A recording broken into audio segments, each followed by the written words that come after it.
거를 만들고 싶다라는 그런 욕구가 아주 예전부터 있었던 것 같아요. 이유 없이 그냥 창작하고 싶다라는 욕구가 있어도 괜찮은 거 아닌가? 내 일을 해야겠다라고 생각을 하면서 부타라는 이름으로 브랜드를 만들게 됐고, 그런 것들을 찾고 싶어하는 사람들이 또 있잖아요. 그런 분들이 아이템을 통해서 제 작품이나 다른 작가들의 작품을 접하면서 조금 리프레시되고 새롭고 재밌고 이런 다양한 감정들을 느끼셨으면 좋겠어요. 네, 안녕하세요. 저는 무타라는 브랜드를 운영하면서 도자로 현재는 작품 활동을 하고 있는 장진영이라고 합니다. 광고 회사에서 기획자로 되게 오래 일했기 때문에 그런 뭔가 창작하는 것에 대한 거는 조금 익숙했었는데, 그때는 이제 다른 그 광고주나 브랜드의 창작물을 만들었었잖아요. 그래서 제 거를 만들고 싶다라는 그런 욕구가 아주 예전부터 있었던 것 같아요. 그래서 광고가 너무 힘들어서 이제 그만두고 내 일을 해야겠다라고 생각을 하면서 브랜드가 익숙하니까 우선 브랜드부터 만들어보자 라고 해서 부타라는 이름으로 브랜드를 만들게 됐고, 그 뜻이 아무 이유가 없음이라는 뜻이에요. 그때 제 상황이랑 되게 잘 맞았던 것 같아요. 뭔가를 이제 창작하고 싶고 만들고 싶은 욕구는 있는데 그게 막 정확하게 어떤 이유인지는 없고, 그냥 이유 없이 그냥 창작하고 싶다라는 욕구가 있어도 괜찮은 거 아닌가? 라는 생각으로 부타라는 이름을. 그때 당시에 그런 공방들이 많이 있기도 했는데 유튜브에서 이렇게 보다가 우연치 않게 봤는데 너무 재미있어 보이는 거예요. 이렇게 흙을 만지고 하는 것들이. 그리고 제가 예전에 취미로 목공을 배웠었는데 그때 생각했었을 때 그것도 재밌기는 한데 뭔가 너무 이렇게 각 맞춰서 딱딱 맞춰서 하는 거는 제 적성에 좀 안 맞더라고요. 근데 흙은 조금 유연한 물성을 가졌다 보니까 좀 더 재미있을 것 같아서 그러니까 취미로 그 동네 공방에서 만들면서 시작을 하게 됐어요. 우선은 작업실에 오면 약간 환기를 하면서 인센스를 하나 태우고 일단 음악을 바로 틀기는 하는 거예요. 우선 다 만들고 나서 마음에 안 든다라기보다는 마음에 안 드는 포인트가 중간에 올 때가 있어요. 약간 안 풀릴 때? 제가 전문으로 이걸 배웠던 사람도 아니고 전공했던 사람도 아니기 때문에 약간 끝까지 만드는 걸 우선 하고 있어요. 마음에 안 들어도. 그래서 끝까지 만들어서 그때 마음에 들어진 경우도 있고 여전히 마음에 안 들 때도 있는데, 그냥 그걸 만드는 과정에서 새로운 생각이 덧대어지기도 하고, 아니면은 적어도 그냥 기술적으로는 한 단계 업그레이드 시키겠다, 그러니까 수련의 과정이다 라고 생각하면서 끝까지 만들기는 하는 것 같아요.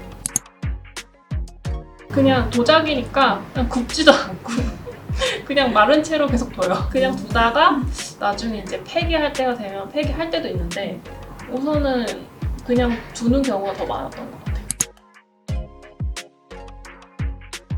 그런 것도 있는 것 같고, 나중에 다시 보면은 뭔가 아이디어가 떠오를 수도 있고 그때 왜 조금 이게 싫었을까? 이런 것도 한번 되새겨 볼 수도 있고 해서 그냥 두는 것도 있고, 그냥 아무리 마음에 안 들어도 노력의 그 시간이 있으니까 조금 아껴서 두는 것도 있고, 근데 복합적인 것 같아요. 그거는 이제 작년에 부다 같은 것들 시리즈를 이제 SDF에 출품하면서 시작을 했었고, 올해 새로 시작하게 된 게 유토피아라고 가제이긴 하지만 그 컨셉으로 지금 작품을 만들고 있는 게 있어서 그게 가장 최근에는 몰입했던 작품인 것 같아요. 이제 유토피아가 현실은 아닌 거잖아요. 이상향의 어떤 세계를 말하는 건데, 제가 생각했을 때의 이상향, 그러니까 제 생각을 조금 더 반영해서 약간 풍자적이거나 아니면 조금은 만화적인 표현? 그런 비주얼적인 요소들은 만화적이거나 그런 식으로 해서 제 메시지를 담고 싶어요. 예를 들면 지금 가장 2개 정도 만들었는데 두 번째 만들었던 게 약간 천사림이 있는데 여기에 이제 레터링이 consequences라고 써져 있어요. 그 눈물을 흘리고 있는. 그러니까 제가 생각하는 이상향에서는 뭔가 죄를 지은 게 있으면 죄값을 치르고 뭔가 이런 뭐 도덕적이라고 볼 수도 있지만 그게 너무 당연한 건데 현실에서는 당연하지 않은 상황들도 있잖아요. 그런 게 너무 당연시되는 세상? 그런 게 유토피아다 이런 식으로 풀고 싶기도 하고, 현대인들이 좀 말을 시원하게 하고 싶은데 속 시원하게 못하는 상황들 있잖아요. 속으로만 생각하는 것들. 이제 만화에서는 이제 말풍선으로 본 것들이 막 표현이 되잖아요. 속마음 같은 것들이. 그런 거를 누구나 자유롭게 표현할 수 있는, 자기의 의견을 가감없이 표현할 수 있는 세상이라고 만약에 정의를 한다면, 그런 것들을 이제 비주얼적으로 진짜 이제 뭐 말풍선을 이렇게 만들어서 여기에 내가 하고 싶은 말들이 써진다든지 약간 이런 식으로 좀 더 그 전 시리즈보다는 좀 재밌고 가볍고 만화적인 그런 형태로 풀어보고 싶어서 유토피아라는 컨셉으로 지금 작업을 하고 있어요. 그냥 그걸 보면서 호기심을 느끼거나 그 스토리가 조금 궁금하셨던 분들이 소장을 해주시면 정말 좋을 것 같고, 그때 제가 전달하려고 했던 그 메시지랑 그 본인이 갖고 있던 생각이나 아니면은 추구하는 철학이나 이런 것들이 조금 맞닿아 있는 부분이 있어서 그 작품을 구매하신다면 그걸 볼 때마다 어떤 분들은 자기 속에서 그 에피소드가 조금 재미있는 거일 수도 있고 감동적인 상황일 수도 있겠지만, 그걸 볼 때마다 그런 에피소드들이 떠올라서 좀 기쁨이 됐으면 좋겠다 이런 생각은 있어요.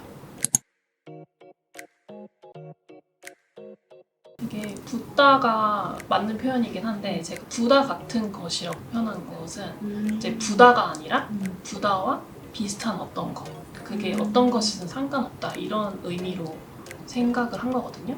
가장 큰 변화라고 하면은 부다 같은 것 시리즈는 저도 그렇게 느끼긴 하지만 다른 분들의 피드백에서 시작을 한 것 같아요. 부다 오브제를 제가 판매를 했었는데 그걸 보고서 그냥 종교가 없고 심지어 기독교이신 분들도 있다고 하셨고, 그걸 보고 있으면 마음이 편해진다 이런 피드백을 많이 받았어요. 근데 저도 동일했던 감정이어서 이거는 뭔가 모두는 아니지만 그래도 좀 많은 사람들이 대다수 느끼는 어떤 공통의 감정이구나라는 생각이 있어서 되게 좀 재미있기도 하고 그거를 좀 더 잘 전달해 보고 싶다라는 생각이 있었고, 그래서 이게 부처님이 아니라 부다와 같은 어떤 것들이 있어서 삶에 안정을 주는 어떤 요소가 있었으면 좋겠다 이런 메시지를 담고 싶어서 작업을 했던 시리즈고, 그걸 하다 보니까 그냥 내 생각을 말하고 싶기도 하더라고요. 내가 느끼는 감정이나 생각이나 이런 것들을 좀 더 자유롭게 풀어서 하고 싶다라는 생각이 있었어요.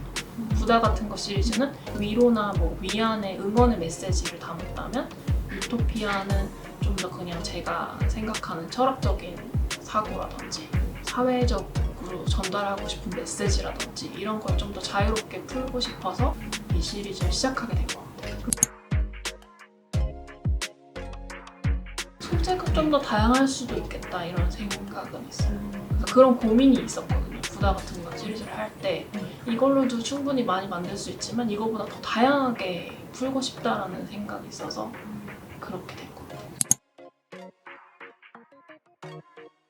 고마운 작품이 있어요. 어떤 거요? 지금은 이제 판매가 되긴 했는데 그 부다 같은 거 시리즈를 그 서울 디자인 페스티벌에 이제 출품을 해도 되겠다라고 처음에 생각했던 게 묘교라고 고양이가 이렇게 펴져 있는 부다가 있어요. 처음에는 나는 뭐 아직 기술도 없고 내가 뭔가 그렇게 전시를 할 만한 여건이 안 된다고 생각했는데 그거를 하나를 만들면서 한번 해볼까? 라고 생각했던 작품이 그거였어요. 그래서 그게 제일 약간 애착이 갔던, 핸드폰 화면, 배경화면에도 하고 있는 작품이 그거예요.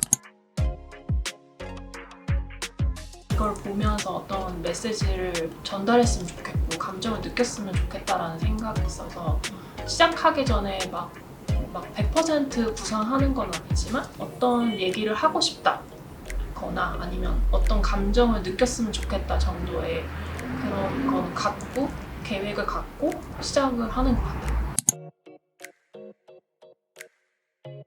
그냥 재미있어서 눈길이 가고 어떤 말을 하고 싶은 건지 호기심이 생기는 그런 작품이었으면 좋겠다. 한 5개 아니면 10개 이렇게 준비했는데 그 기준은 제 작품이 이제 만약에 제가 전시를 하게 돼서 작품이 이렇게 있을 때 그 공간에 틀어도 좋을 것 같은 음악 그 기준을 잡았어요. 작업을 이걸로 시작해야겠다라고 탁 트리거가 되는 그런 포인트는 저는 약간 텍스트로 정리됐을 때인 것 같거든요. 그래서 약간 뭐 책을 읽었다든지 아니면은 노래를 듣다가 가사에서 뭔가 아이디어가 생각이 난다든지 이렇게 해서 시작하는 경우가 좀 더 많은 것 같아요. 너무 그냥 평범하지만 그냥 작품 하는 거 외에 제가 실생활에서 쓰는 그런 도자기라든지 이런 거 만드는 것도 좋아하고 책이나 영화 이런 거 너무 식상하지만 영화보단 책이 있고요. 조금 의외라면 의외일까? 약간 그 DJ 페스티벌이나 이런 거 가는 것도 되게 좋아해요. 색깔이나 이게 오브제에서 다 보여지는 것 같아요. 되게 뭔가 자유분방하면서도 고즈넉하다고 해야 되나요? 그러니까 뭔가 되게 클래식하고 고즈넉하고 정서적으로 안정감을 주는 것도 있긴 한데 되게 자유분방하게 작가님 컬러에 다 비춰지는 것 같아요. 훌륭한 감상이고 이제 작년에 어떻게 우연찮게 작품 활동을 하게 되면서 작가라는 호칭도 얻게 되었고 그렇게 불러주시는 분들이 많이 생기셨는데 처음에는 이제 약간 어색하기도 하고 두려움 때문에 주저주저 했다면 지금은 어느 정도는 그걸 받아들이고 작품 활동을 열심히 하고 싶다라는 생각이 들었어요. 그래서 저의 자신이나 아니면 제 작품에 대해서 어떻게 잘 알릴 수 있을까 이거에 대한 고민을 하는 게 좀 현실적인 고민인 것 같아요. 낮에 작업합니다. 조용한 곳에서 작업한다.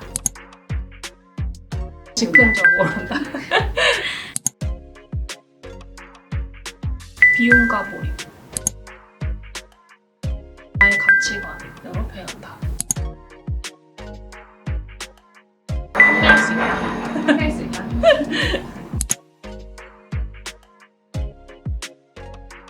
위스키가 있는 바. 답답해서. 창작 금지. 내가 내 메시지를 표현하는 것. 그러니까 도자 작업이 꼭 아니어도 내 철학이나 내 생각을 전달하기 위해서 무언가를 창작하는 사람. 아르템도 사실 처음 이제 시작하는 브랜드이고 저도 이제 시작한 지 얼마 안 된 초보 작가라고 할 수 있을 것 같은데 그 취지가 되게 마음에 들었거든요. 그 많이 알려지지 않는 작가분들의 작품을 소개하고 싶다라고 하셨었잖아요. 그래서 그런 것들을 찾고 싶어하는 사람들이 또 있잖아요. 그런 분들이 아르템을 통해서 제 작품이나 다른 작가들의 작품을 접하면서 조금 리프레시 되고 새롭고 재밌고 이런 다양한 감정들을 느끼셨으면 좋겠어요.